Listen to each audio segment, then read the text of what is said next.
Hello, everybody. Hello, everyone. Welcome to this panel about, a very important topic, the importance of innovation in crisis time. Thank you very much for Melting Lab for inviting us to speak. So today we're going to speak, or tonight, let's say we're going to speak about, our industry, because basically people that are here in this panel are mostly in the hospitality and travel business, how they handle this crisis time. Because I think you all noticed that for the last year and a half, we've been under certain, singular circumstances that forced us to revise many bases of our businesses and even of our working life balance and lifestyle.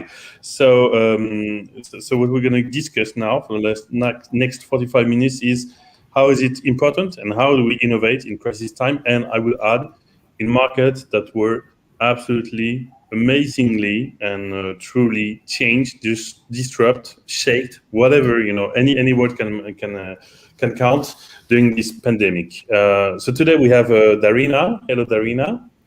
Hello. That is the country manager for Club Med in Ukraine. We have Fernando, that is country manager for Wojo. Wojo being co-working spaces that is a joint venture between Bouygues and Accor, and has the first opening in Barcelona just in the middle of the pandemic. So, congratulations for this. What a bad timing, but, lots of learning. And lastly, we have Sebastian, the CEO of Weekend Desk, that is not yet specialized in short time stays, I would say. And myself, Guillaume, I'm CMO for MetaSearch in the travel industry too. So basically, we all were very, very, very affected by what happened with the COVID.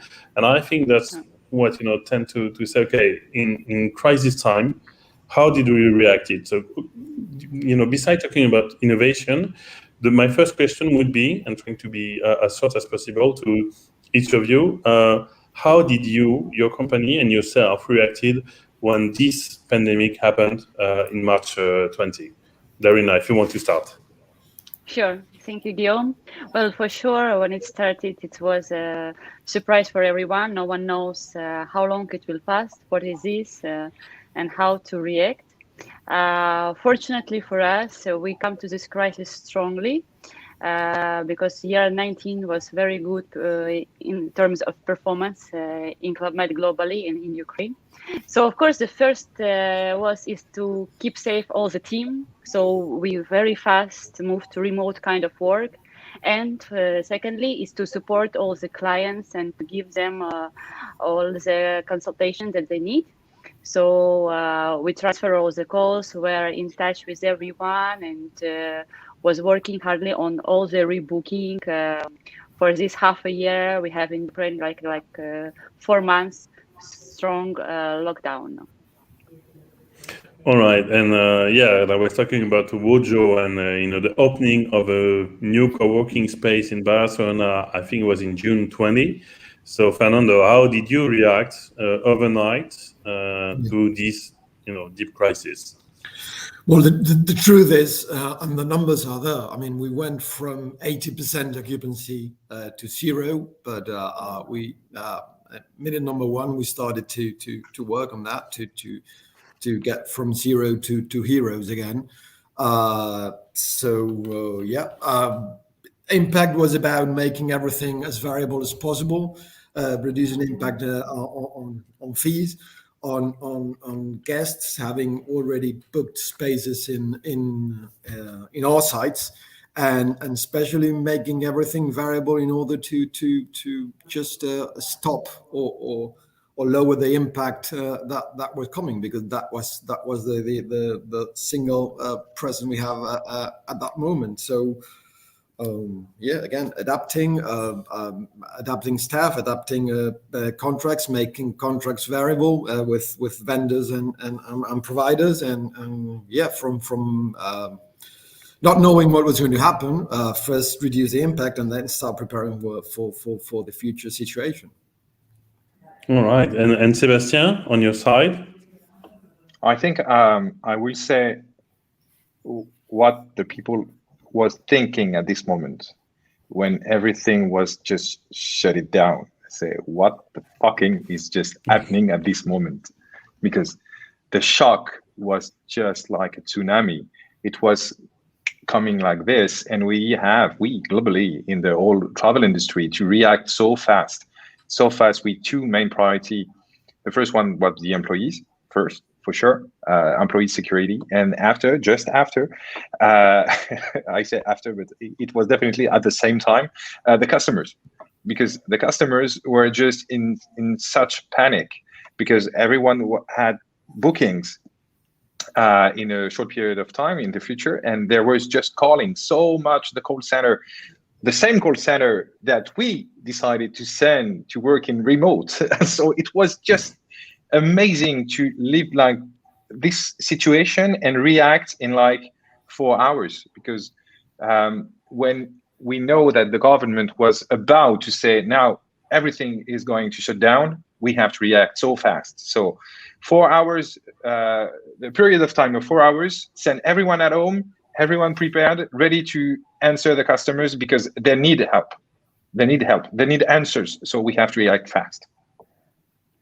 All right, and I would say the big paradox, because in the question being the importance and innovation, I would say beside the importance is, were you kind of forced to innovate during this period of time? Innovate might not necessarily mean launching a whole new, astonishing new service. It's just maybe innovate in the destination you're selling, in the way you're communicating to users, all these little facts that maybe, were not that, became priority number one overnight. So maybe Darina, is there any major fact that changed overnight during this period of time?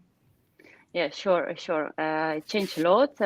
And for sure for us, in July 2020, the borders start to reopen, and we have only one destination to sell. It was Turkey. So we strongly focus on one destination.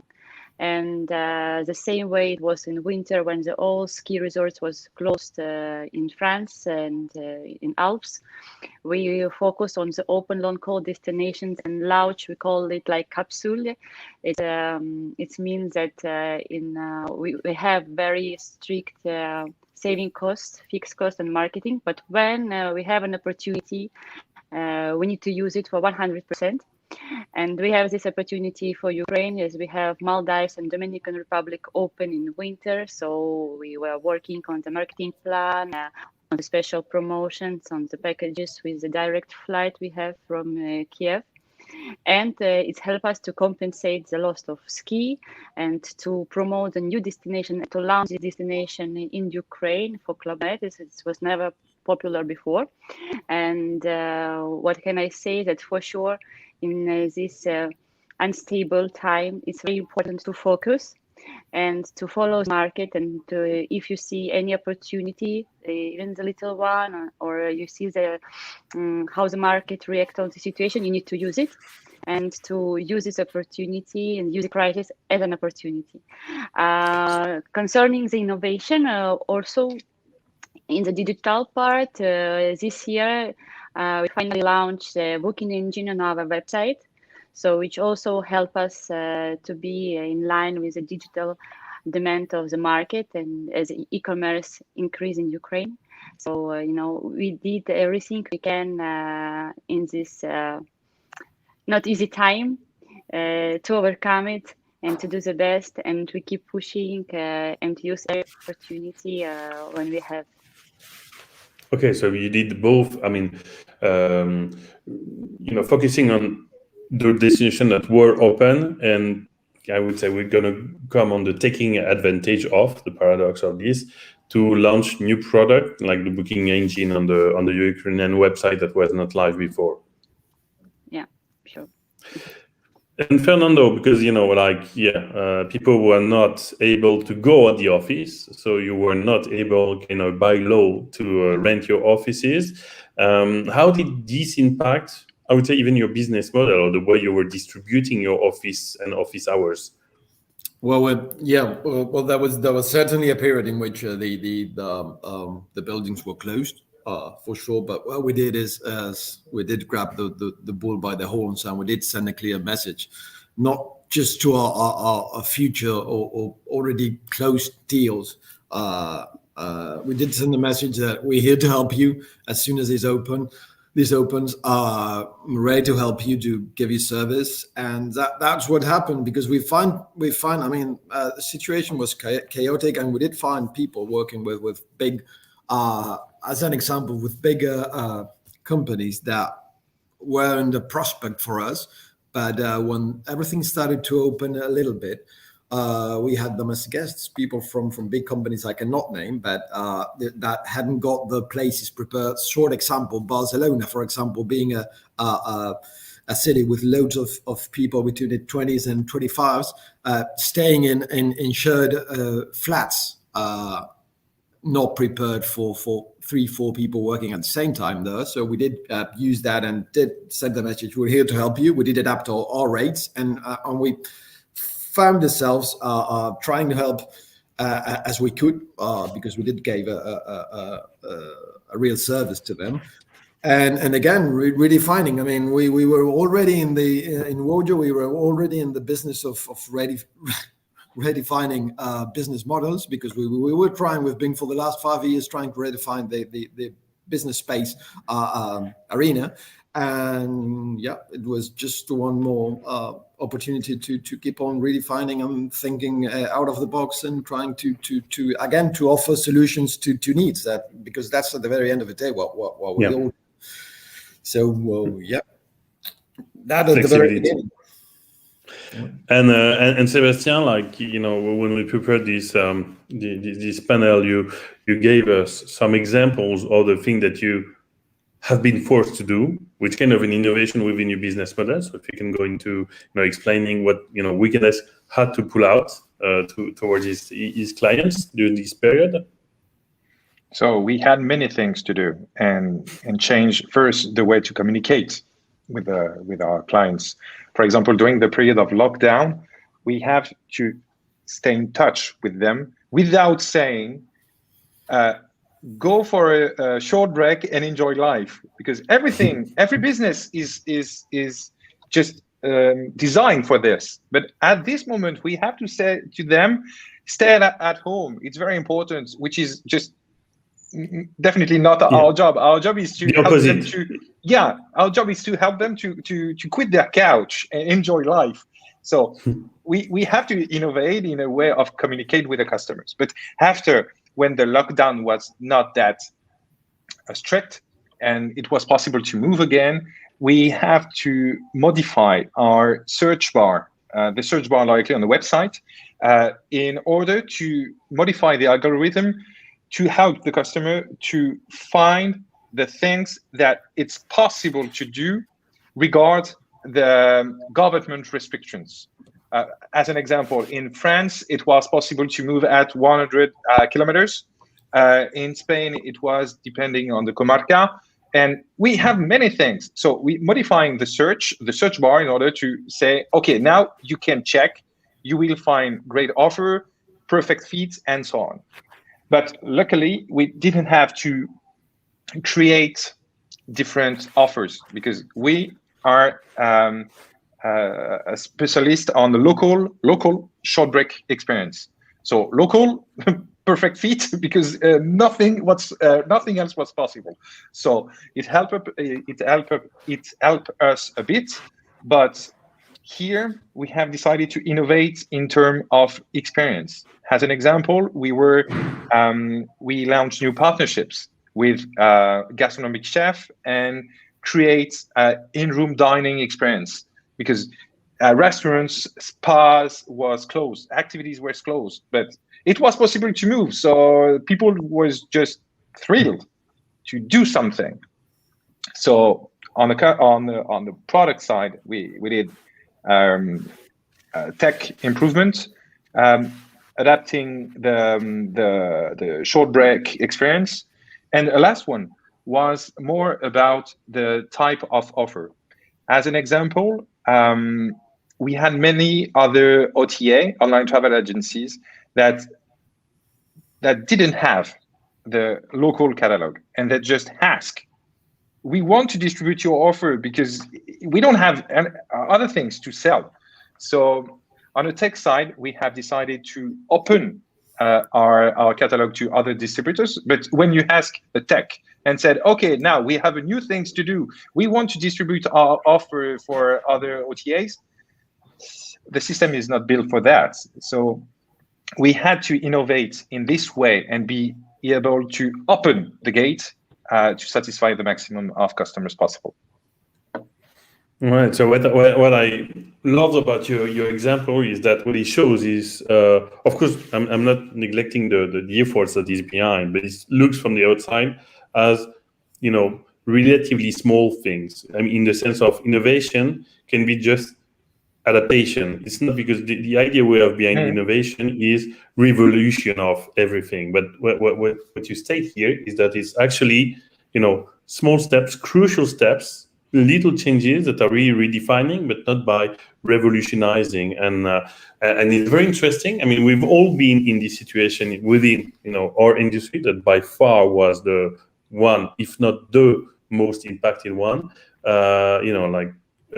Obliged to do something, but with very few, externalities to a certain extent. Like, clients were not able to purchase a product. So the only thing you can do are small things that we're going to see in the, that gives us now that hopefully we are close to be over. Because I'm talking to journalists and I'm always saying, okay, in 2 months it's done, but it's never really done. So we are not out of it. But what we see is that, okay, this has redefined to a certain extent. I believe that we don't know to which extent when it comes to office life, when it comes to travel habits, everything. We don't know yet where we will stand in the long term, but it gives us a sense of the perspective that we are here. So again, talking about perspective, Seb, what do you think are the main takeaways that from those evolution/innovation are going to redefine our relation to customers and the way customers are gonna consume in the futures, preventing that this whole thing is going to be over soon? Just before jumping directly into your question, I think that you mentioned that it was so important to do small steps because we all have a crisis to manage. And at the same time, we have to satisfy our customers. So I think for sure everyone could think that innovation is just a mind-blowing thing and let's reinvent something crazy. But at this moment, the main goal is manage a crisis, a known crisis, survive, by the way, for some. And after, you have customers that are here. You have customers and you have your job to do. So small steps. And now in terms of perspectives, I think now we can see changes in the way of travel. For example, now you can see that the customers just wait and put the flexibility as almost number one. We want to be able to modify, cancel, change, adapt, and so on and so on. So flexibility, I think it's a major thing. The second one, and it's more unusual. Before, just for the short stay, the advance booking was around 30 days before the check-in. Now, since almost 18 months, it's around 7 days. So now we are in the last minute way of booking, and this is very, very new. So flexibility, last minute. The another one could be the all-in-one, but is prepackaged things. It's always easier to book one thing because by booking one thing with a lot of components in this package or offer, it's always easier to modify things, having some flexibility, and everything is easier. So all-in-one, and maybe the last one could be as a perspective is just have trust in the future because everyone wants to live again and enjoy experiences. So Yeah, what you're saying in a different way, and I think yes, what we've noticed a lot in the flight industry I'm working in is the last minute part. I mean, for the flight, used to be, I would say, 30% of the flights were booked for the same months. It moves. I mean, in June and July 2020 it was even to 70%. It really drastically moved to more of the majority of the flight were booked the same months as flying. And yes, I mean this. Larina, is this something that in Club Med you experienced too? This because I mean you were among the first one to offer the full package, but is the last minute also something important? And flexibility, last minute, and all inclusive is something that really showed up in the last 18 months. Yes, sure. I totally agree with Sebastian because for us it's the same trend. We are very in advance bookers, and we have a sales opening, more than half a year in advance. And this year we are faced to same situation that we have very last minute bookings because people want to be sure that everything will be open. They want to be sure that the flight will be organized. And concerning the flexibility, we are very agile and what is good in Club Med that we have 70 resorts all around the world. So we reassure our customers. So even if, like example, this winter France was closed and all Europe was closed to Ukraine, we have open long haul destinations and you can move all your payment from ski to long haul or another resort which is open. So of course, this so year meaning I've booked in a resort. It's closed, or I can go. I can switch it to another place with no fee and okay. Well, I'm taking now about the hotel part because it's not always that we are selling packages. It depends. Sometimes people book tickets by their own. Sometimes we propose package, and it depends. For example, for ski, we launch our own charter from Kiev, so it's our own. Of course, if it's closed, charter is not organized. Of course, we move all the payment concerning the flight to another destination, so it's depend. And what concerning all inclusive and what is positive for us, that we see the trend that when the new destination is open, people are ready to go. People all miss traveling and they want all to go on holidays. We were locked at home with kids on our head, and everyone wants to go on holidays with family, but same time to relax separately. In Club Med, it's very well organized because we have kids clubs with perfect children care, with a lot of activities, so kids can play, try new sport activities while parents can go spa or also try sports. So it's really very important. Everything is well organized, and plus we have all the safety protocols inside, so you can relax in the safety environment. We have of course, not full occupancy rate, so to have also more safety spaces. And I think for this year and a half, for all our loyal customers, they are really more even sure in Club Med because they see how we react on this crisis situation, how we support them, how flexible and agile we are. So now they're not afraid to book, even now we have bookings for winter because if something happens, we are here, we can change, we can move, we can rebook. It's already, people get used, I think, a bit to the situation, to this new reality, and also what is good for us is the vaccination is going well and people are willing to travel. So for sure, we are very sure and confident in the positive future.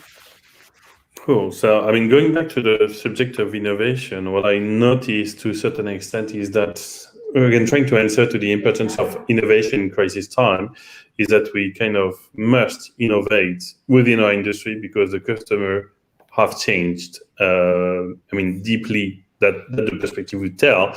And I would be my question, because I'm very interested in, the future of work in sense of flexibility. We all are now remote. There's a whole new world of flexibility, and I think Wojo is very interesting in that sense. Is at the end, because you were forced to innovate, and also because there is maybe a long-lasting trend that just got accelerated with the pandemic.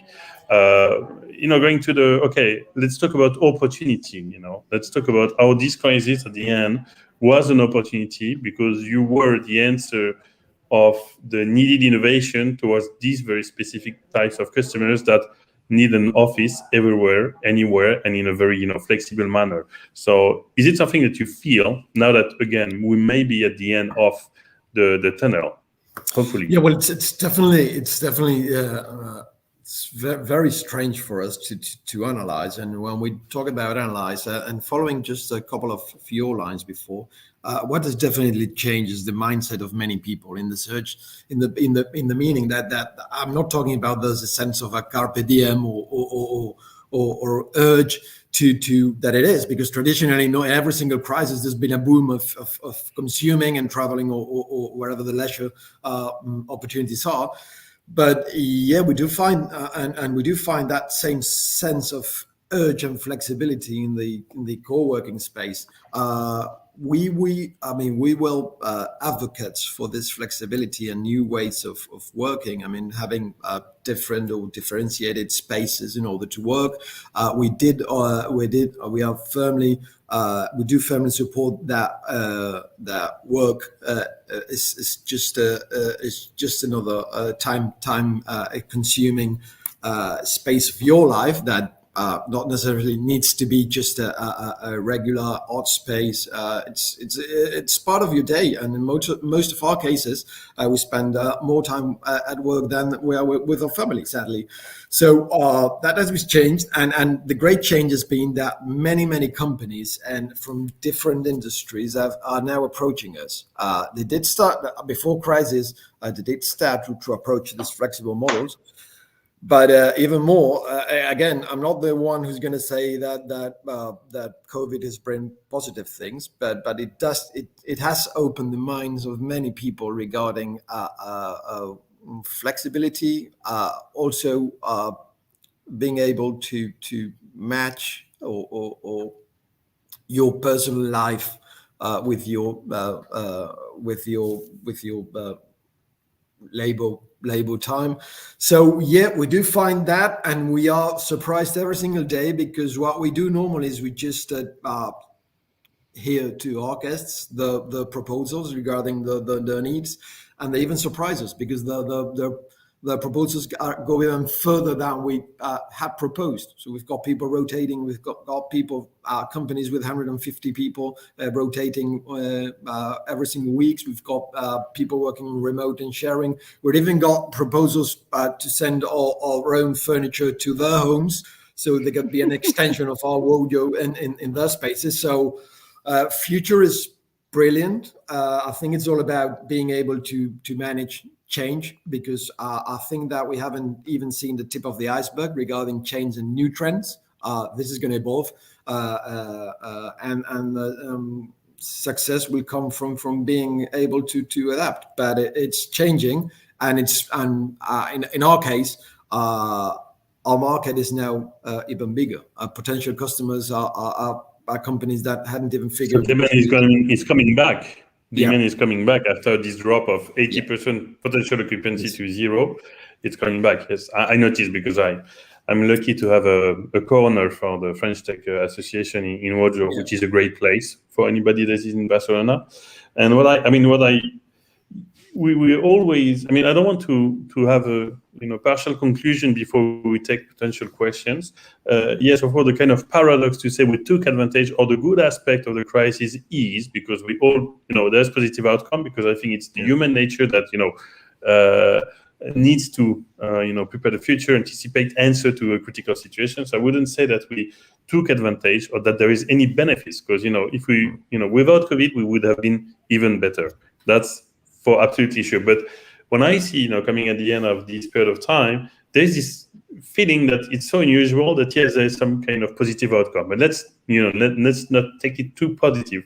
But what I feel with what you're saying is that, again, answering the question of the importance of innovation in crisis time and taking the focus of the hospitality is not that it's important, but it's two things. It's crucial for surviving, and it's logical, mainly without being too metaphysical, not because of, we are being human being and we hate emptiness and we need to build things, but it's logical because we just are reacting to a very unprecedented and very, a massive slash with more massive outcomes that could be, smaller. So it's interesting that there's some kind of logic to it, human logic to it.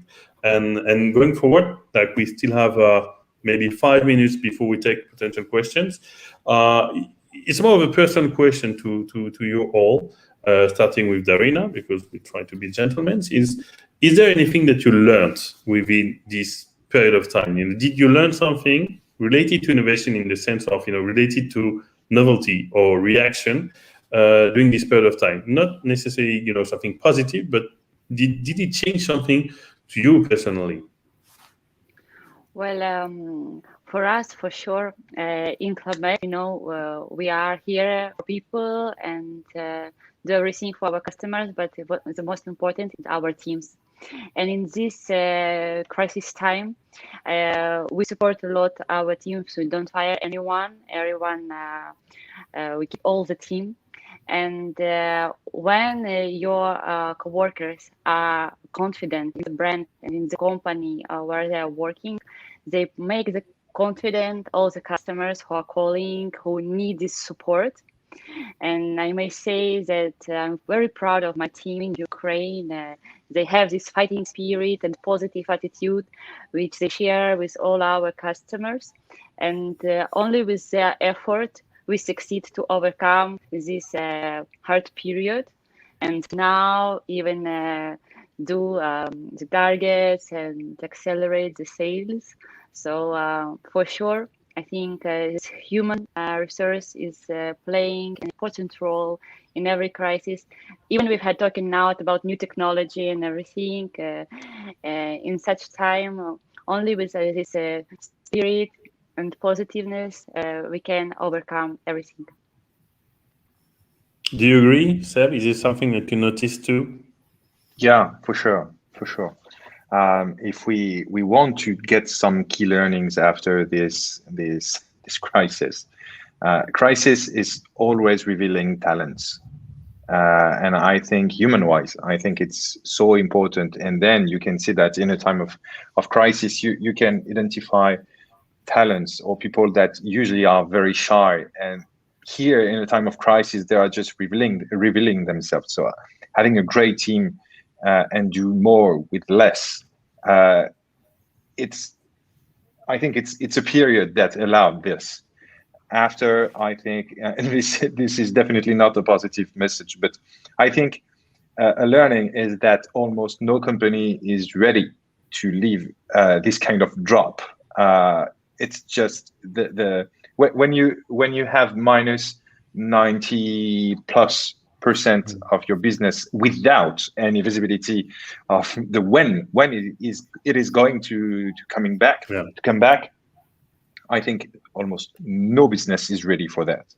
So now maybe to think about the future is more how can we protect themselves from this kind of drop and think differently.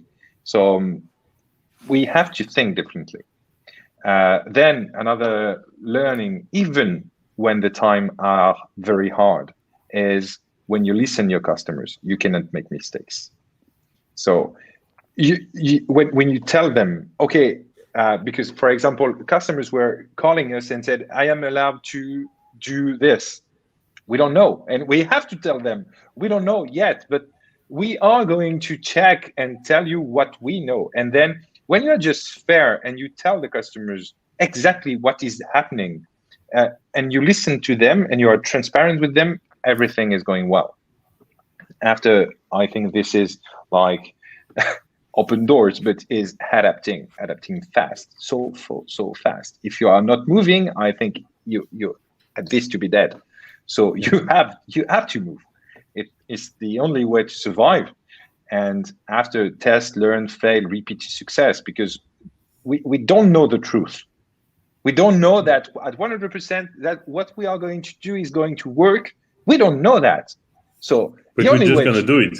Yeah, we have to do the job, see if it's working. If not, we have to do something else and go for it. And this is exactly what could be innovation. Innovation is trying to find the truth, trying to find something that is working. And if it's not working, start something new and keep pushing. And the keep pushing mindset, I think it's so important in this time.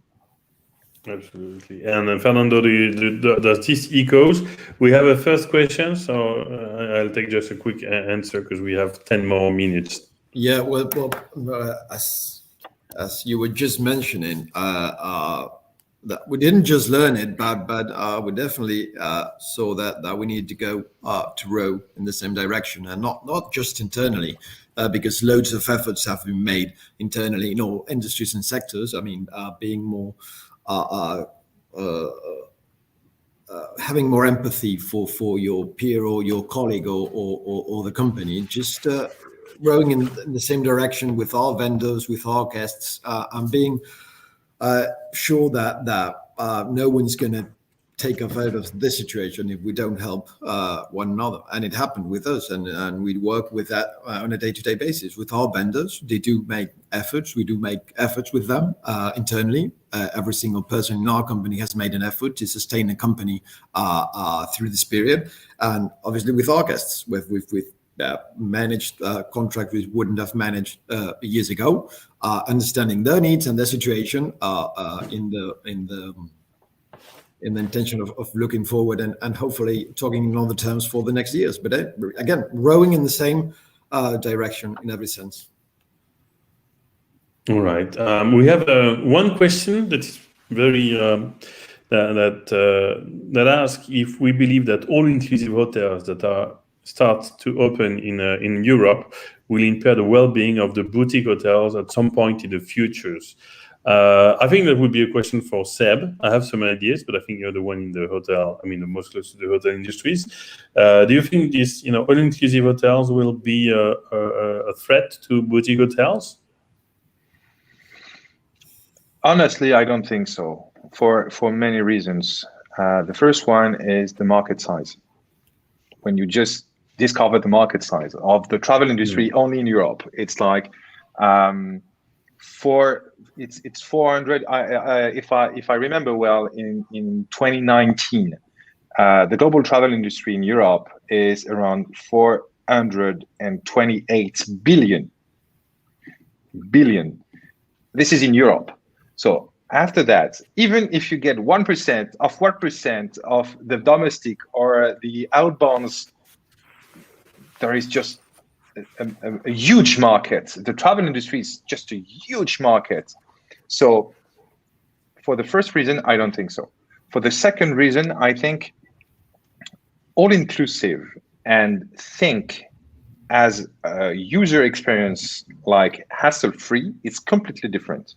All-inclusive, I think it's a very powerful value proposition, like the Club Med, with the kindergarten and everything, the food, the great activities, and so on and so on. So I think the model is working so well, and the people are want to consume this kind of offer. After that, the hassle-free is completely different. For example, when you book everything before your journey and you pay it before your journey, once you just arrive, you are going to spend again when you are directly at the place, and especially in boutique hotel. So I don't think so. All right. Darina, Fernando, you have a point of view? We have a second question. So if you have maybe one or two sentences to answer this, all-inclusive versus boutique, which is a quite, strange question, in the sense that it's not very comparable, maybe to a certain extent. Well, I say that I think it's very different audience who travel to boutique hotels and who travel all-inclusive, and everyone choose the way of holiday they want to have. For example, I think in big cities, when you are traveling, people prefer to stay boutique because you're in the city and you want to explore and you want to discover. In our case, Club Med, we never based in city center. We are always outside, have a big territory, and you go to the resort, you spend time in the resort. Once you are in the city, I don't think that boutique hotel have a risk or a big competitor if you have several all-inclusive city resorts. It's a very different kind of holidays, and especially when you're in the city, it's not so important you live boutique hotel or all-inclusive because you have 100 restaurants just around you. Yes. So we are 5 minutes to the end, and there is a very very interesting question. Well, I hope that we already touched a bit the answer, which is during moments of crisis like the one we've been through, how do you manage, or I would say, how did you manage to pivot with tech and marketing innovation that quick as a big company? So how did you manage to pivot? Is there, apart from like being a necessity, is there some kind of tips that helped you to pivot, because of the crisis? I don't know if Fernando, you want to answer. Well, not clearly the example of a big company, although we're running now 15 buildings plus 300 corners in different Accor hotels. We've got a very small structure and dedicated team, so that was easy for us. I mean, we always keep on agile processes and quick, and we're very quick taking decisions. We've got a very strong marketing team, although at the very beginning of this pandemic, I mean, again, no one knew what we were aiming or what were the possible solutions. But again, listening to our guests, we're lucky enough to have our guests, which is one of the main differences with the hospitality industry. We like to say that we are in the work-spitality industry. Our guests are staying with us for the midterm. So we've got a very close relationship with them, and it was easy for us to just sit down with them through telephone or via Zoom and just listen to them and willing to know what they needed and how we could adapt and react to their needs. So yeah, again, and not being that big company and not so depending on third factors such as flights or wherever, because we normally work on a local basis. So we did that. I mean, restrictions didn't impact us as much as other industries. But yeah, again, listening and being eyes and ears open to our guests and just willing to know what happened and how we could go and find solutions for them.